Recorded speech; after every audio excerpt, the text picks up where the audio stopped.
combined classes. Today we learn the kingdoms. Plus one class biological classification, that is second chapter of the first unit. उसके अंदर जो है kingdoms को classify किया गया है, किंगडम्स बताए गए हैं आपको। 5 प्रकार के किंगडम जो है आर.एच. विटेकर के द्वारा बताए गए हैं। सो उन्हीं की स्टडी जो है हम बिल्कुल इजी मेथड के द्वारा जो आज करने वाले हैं। ठीक है, फ्लो चार्ट के रूप में आज हम समझेंगे किंगडम्स को, उनके टाइप्स को, उनके मेंबर्स को। तो सबसे पहले तो हम ये देखते हैं कि किंगडम होते क्या है। तो kingdom is the highest taxonomy category, जो कि आपकी फर्स्ट यूनिट के फर्स्ट चैप्टर लिविंग वर्ल्ड में टैक्सोनॉमी हायरार्की दी हुई है, उनमें सबसे ऊपर आता है किंगडम। ठीक है, on the basis of the characteristics of organism. So highest taxonomy category होती है। तो ये highest taxonomy category that is kingdom किसने बताई थी या किसने इसको जो है नाम दिया था? तो सबसे पहले ये आते हैं एरिस्टोटल। ठीक है, एरिस्टोटल जिनको फादर ऑफ बायोलॉजी या फादर ऑफ जूलॉजी भी कहा जाता है।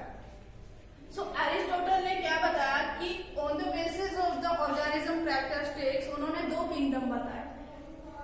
First one is the Plantae and second is animalia. ठीक है, प्लांटे एंड एनिमेलिया। उन्होंने प्लांट को जो है 3 भागों में जो है डिवाइड किया था। The first is tree, second one is shrub and third is herbs. ठीक है, ट्री, shrubs एंड हर्ब्स में जो है उन्होंने प्लांट को डिवाइड किया था। और उन्होंने जो है एनिमेलिया को 2 भाग में डिवाइड किया गया था। वो 2 भाग कौन से हैं? The first is anaemia and second is anaemia. Sorry, ठीक है, एनीमिया। ये किस बेसिस पे उन्होंने डिवाइड किया था? The basis on the red blood cells. अगर किसी ऑर्गेनिज्म में रेड ब्लड सेल्स प्रेजेंट है तो वो एनीमिया कहलाते हैं, और जिनके अंदर रेड ब्लड सेल प्रेजेंट नहीं है, यानी कि अगर आप बायोलॉजी में जहां पे भी किसी वर्ड के सामने ए देखते हो उसका मतलब होता है मोस्टली एब्सेंट। ठीक है, तो यहाँ पे क्या मतलब हुआ कि रेड ब्लड सेल्स एब्सेंट होती हैं। तो 2 प्रकार के ऑर्गेनिज्म उन्होंने बताए जिनके अंदर जो है क्या होते हैं, रेड ब्लड सेल्स होते हैं, और जिनके अंदर रेड ब्लड सेल्स एब्सेंट होती हैं। ठीक है, तो उसके बाद हम बात करते हैं लीनियस की, क्योंकि क्या हुआ, एरिस्टोटल ने केवल 2 ही किंगडम बताए थे, प्लांटे एंड एनिमेलिया। तो उन्होंने ना तो बैक्टीरिया के बारे में, ना फंजाई के बारे में, ना ही एल्गी के बारे में, प्रोटिस्टा या किसी प्रकार के ऑर्गेनिज्म के बारे में नहीं सोचा। उन्होंने केवल प्लांट और एनिमल्स को ही जो है किंगडम दिए थे। सो उसके बाद लीनियस आते हैं जिनको फादर ऑफ टैक्सोनॉमी भी कहा जाता है। इन्होंने सिस्टमैटिक नेचुरा नाम की जो है बुक पब्लिश भी की थी। तो लीनियस ने 3 प्रकार के हमें जो है किंगडम बताए। प्लांटे और एनिमेलिया के साथ इन्होंने एक और किंगडम जोड़ा, दैट इज प्रोटिस्टा।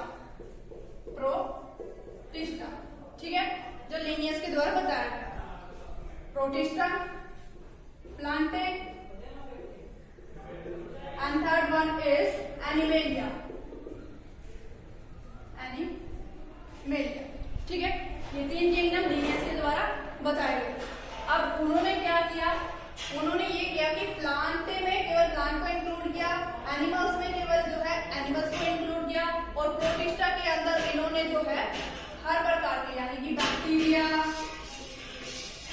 फंजाई, ठीक है, और बाकी सारे अदर ऑर्गेनिज्म जो रह गए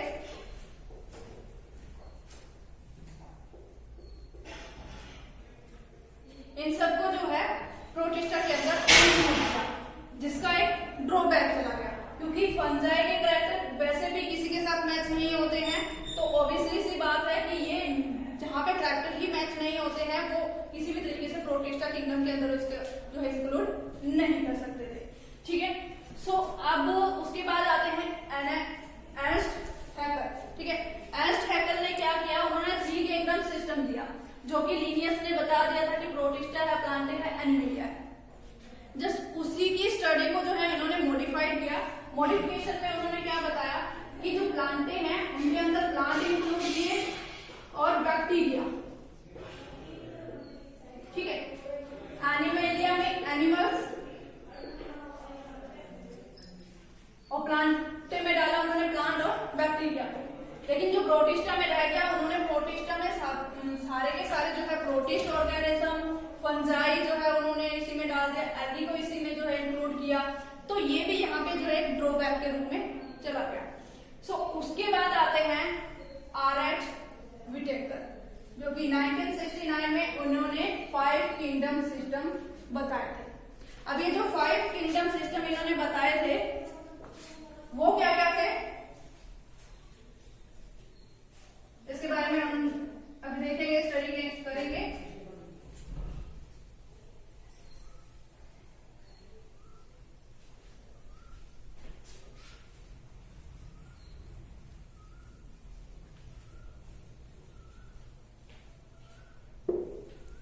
आप इन्हें जो है कॉपी में भी नोट डाउन कर सकते हैं, अपने नोट्स प्रिपेयर कर सकते हैं। ये बहुत ही इजी मेथड है फ्लो चार्ट के थ्रू जो है किंगडम्स को समझना, उनके मेंबर्स को समझना। सो RH. Whittaker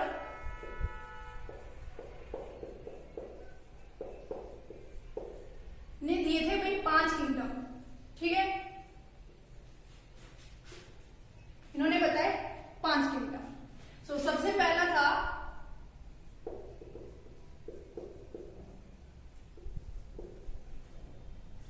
Monera, protista, fungi, उसके बाद आता है प्लांटे एंड एनिमेलिया, ठीक है। ये 5 किंगडम थे जो आर.एच. विटेकर के द्वारा दिए गए थे। ये किस बेसिस पे दिए गए थे, यानी कि क्या क्या कैरेक्टरिस्टिक्स रहे होंगे जिनके बेसिस पे 5 किंगडम जो है तैयार किए गए थे। सबसे पहला है सेल स्ट्रक्चर, ठीक है। सेल स्ट्रक्चर के आधार पे कि कौन सा जो है किस प्रकार की जो उनकी प्रोकारियोटिक ऑर्गेनिज्म है या फिर वो यूकारियोटिक ऑर्गेनिज्म है, तो इस बेसिस पे जो है किंगडम्स को डिवाइड किया गया था। सेकेंड है यहाँ पे बॉडी स्ट्रक्चर, ठीक है। तो बॉडी स्ट्रक्चर यानी कि यूनिसेल्युलर ऑर्गेनिज्म है या फिर मल्टीसेल्युलर ऑर्गेनिज्म है, तो इसके आधार पे जो है वो डिवाइड किया गया। थर्ड है मोड ऑफ न्यूट्रिशन। अब मोड ऑफ न्यूट्रिशन में आ जाता है हेटरोट्रोफिक, ऑटोट्रोफिक। ऑटोट्रोफिक होते हैं जो अपना भोजन खुद बनाते हैं, और जो हेटरोट्रोफिक होते हैं वो अपने भोजन के लिए किसी और पे जो है निर्भर करते हैं। कि जैसे क्या होता है, जैसे प्लांट अपना भोजन खुद बनाते हैं तो वो ऑटोट्रोफिक कहलाते हैं। अब प्लांट को जो है हर्बीवोर्स ऑर्गेनिज्म कहलाते हैं, तो वो हर्बीवोर्स ऑर्गेनिज्म हेटरोट्रोफिक कहलाते हैं। तो हेटरोट्रोफिक में 2 कैटेगरी भी निकल के आती है। फर्स्ट वन इज सैप्रोफाइटिक और सेकंड वन इज होलोजोइक, ठीक है। सो मोड ऑफ न्यूट्रिशन के बेसिस पे उन्होंने जो है बताया था। फोर्थ है फाइलोजेनिक, यानी कि evolutionary relationship with the organism, कि किस तरीके से एवोल्यूशन में ऑर्गेनिज्म का योगदान रहा है, ठीक है। किस प्रकार के चेंजेस आते हैं, क्या चीजें होती हैं। सो ये कुछ यहाँ पे कैरेक्टर्स हैं जिनके बेसिस पे ये 5 किंगडम जो है तैयार किए गए थे। अब उसके बाद हम धीरे धीरे जो है यहाँ पे बात करते हैं एक एक किंगडम के बारे में। तो सबसे पहले बात करते हैं मोनेरा।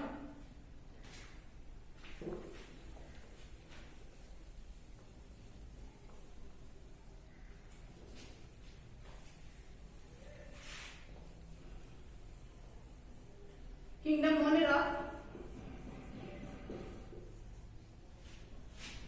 सो किंगडम मोनेरा के अंदर आर.एच. विटेकर ने हर प्रकार की बैक्टीरिया को इंक्लूड किया, यानी सभी प्रकार की बैक्टीरिया को, ठीक है। वैसे तो बैक्टीरिया बहुत सारे टाइप्स के होते हैं on the basis of their shape, on the basis of the flagella, लेकिन यहाँ पे हम जो +1 क्लास के एनसीईआरटी बुक में बात करते हैं बैक्टीरिया की, तो वो बात करते हैं उसकी टॉलरेंस के आधार पे। तो टॉलरेंस के आधार पे मतलब होता है यानी कि जिस भी एनवायरमेंट में वो रहता है तो उस स्थिति को किस प्रकार से वो बर्दाश्त कर सकता है या उसमें कैसे सर्वाइव करता है। तो उसके बेसिस पे उसको दो पार्ट में डिवाइड किया गया है। First is eubacteria, second is आर्कियोबैक्टीरिया। ठीक है, यूबैक्टीरिया एंड आर्कियोबैक्टीरिया। जो यूबैक्टीरिया होते हैं उनको हम ट्रूबैक्टीरिया भी कहते हैं। ठीक है, ट्रूबैक्टीरिया कहते हैं। और जो आर्कियोबैक्टीरिया होते हैं वो एक्चुअली जो है हर प्रकार की कंडीशन में सर्वाइव कर सकते हैं।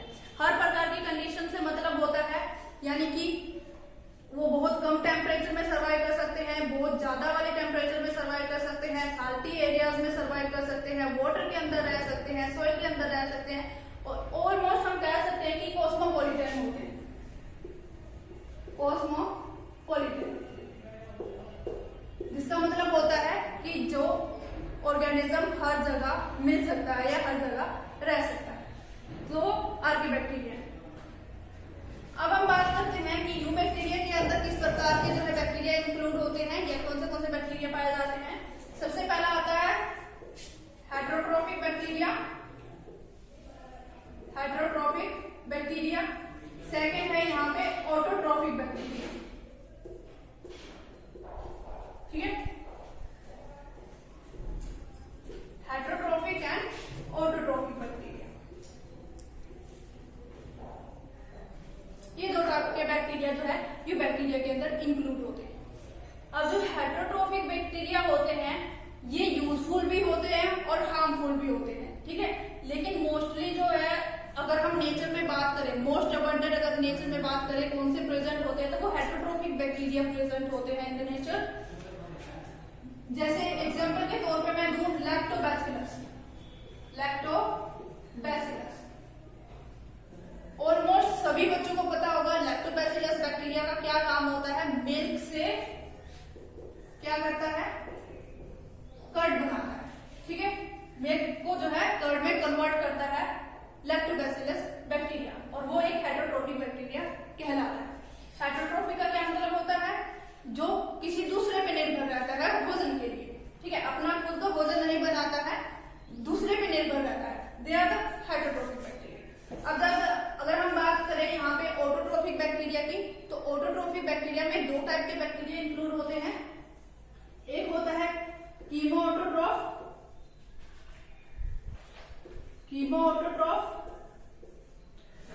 और सेकंड होता है फोटो ऑटोट्रॉफ। ठीक है, कीमोऑटोट्रॉफ होते हैं और फोटोऑटोट्रॉफ होते हैं। कीमोऑटोट्रॉफ जो होते हैं यानी केमिकल्स, कीमो से आप समझ सकते हैं केमिकल्स। ये यहाँ पे आता है सल्फर बैक्टीरिया, एग्जाम्पल के तौर पे सल्फर बैक्टीरिया। ठीक है, अगर हम बात करें फोटोऑटोट्रॉफ की, सो फोटोऑटोट्रॉफ यहाँ पे इंक्लूड होता है एग्जाम्पल के तौर पे साइनोबैक्टीरिया।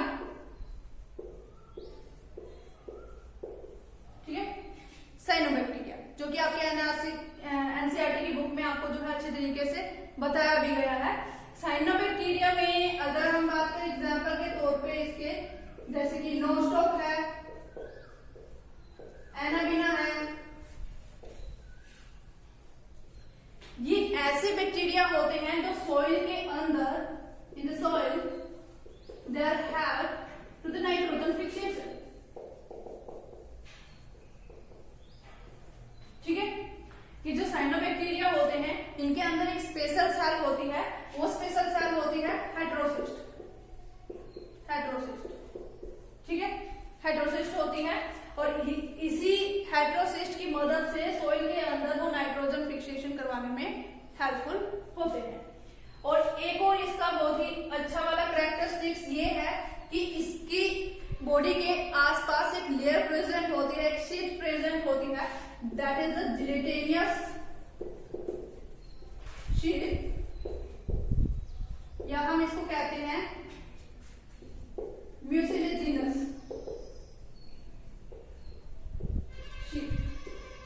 ठीक है, म्यूसिलेजिनस म्यूकस की बनी होती है, यानी कि बिल्कुल लचीली होती है, इसकी वजह से WBCs यानी कि जो हमारे अंदर WBC सेल होती है, व्हाइट ब्लड सेल्स होती हैं, वो भी इनको खत्म नहीं कर पाती है, वो भी आसानी से इनको मार नहीं पाती है because of this gelatinous and mucilaginous sheet. ठीक है, ये होते हैं autotrophic bacteria, photo autotrophic bacteria.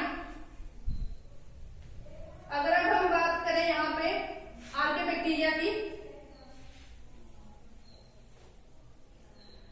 सो आर्के बैक्टीरिया कॉस्मोपॉलिटन होते हैं यानी कि हर जगह पाए जाते हैं। तो अगर हम बात करें on the basis of their tolerance, अगर कोई बैक्टीरिया साल्टी एरिया में प्रेजेंट है, साल्टी एरिया में प्रेजेंट है तो वो कहलाते हैं हैलोफाइट्स, हैलोफाइट्स। ठीक है, सेकंड अगर हम देखें हॉट स्प्रिंग में प्रेजेंट है, हॉट स्प्रिंग में प्रेजेंट है तो कहलाते हैं थर्मो एसिडोफाइल्स, थर्मो एसिडोफाइल्स। कुछ होते हैं जो एनिमल्स के अंदर प्रेजेंट होते हैं। ठीक है, र्यूमिनेंट एनिमल्स आपने सुना होगा, र्यूमिनेंट एनिमल्स के अंदर मिथेनोजेन, फॉर एग्जाम्पल मिथेनोकोकस, ठीक है, मिथेनोकोकस बैक्टीरिया जो है प्रेजेंट होते हैं in the ruminant animals. Ruminant animals कौन से होते हैं? जिनके अंदर एक स्पेशल ऑर्गन होता है जिसका नाम है रूमन, ये इनके स्मॉल इंटेस्टाइन का पार्ट होता है रूमन। सो वो र्यूमिनेंट एनिमल्स जो है कहलाते हैं। फॉर एग्जाम्पल अगर हम बात करें काऊ है, बफेलो है, गोट है, जो ग्रासेस खाते हैं, मोस्टली जो हर्बीवोर्स एनिमल्स होते हैं वो र्यूमिनेंट एनिमल्स होते हैं। क्यों? क्योंकि ये क्या, जिस तरीके से ये जो है घास खाते हैं तो उनमें सेल्यूलोज का कंटेंट बहुत ज्यादा होता है, तो सेल्यूलोज के ब्रेकडाउन के लिए जो है वहां पर ह्यूमन के अंदर मेथेनोकोकस बैक्टीरिया प्रेजेंट होते हैं। यानी कि इनका क्या काम है मेथेनोजन बैक्टीरिया का या मेथेनोकोकस बैक्टीरिया का, ये क्या करते हैं यहाँ पे सेल्यूलोज का ब्रेकडाउन करते हैं। ठीक है, ब्रेकडाउन ऑफ सेल्यूलोज को तोड़ने में हेल्प करते हैं। ठीक है,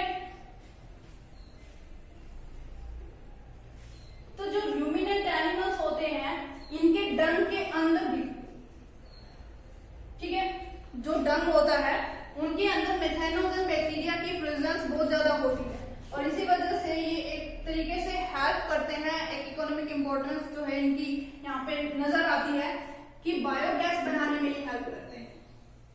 ठीक है, मेथेनोकोकस बैक्टीरिया अभी प्रेजेंट होते हैं डंग के अंदर, तो डंग से क्या बनता है, बायोगैस बनती है और जिसका जो है हम एक तरीके से अपने घरों में भी यूज करते हैं। ठीक है, तो ये हमने यहाँ पे पढ़ा किंगडम मोनेरा के बारे में। नेक्स्ट हम यहाँ पे देखेंगे किंगडम प्रोटिस्टा के बारे में। ठीक है।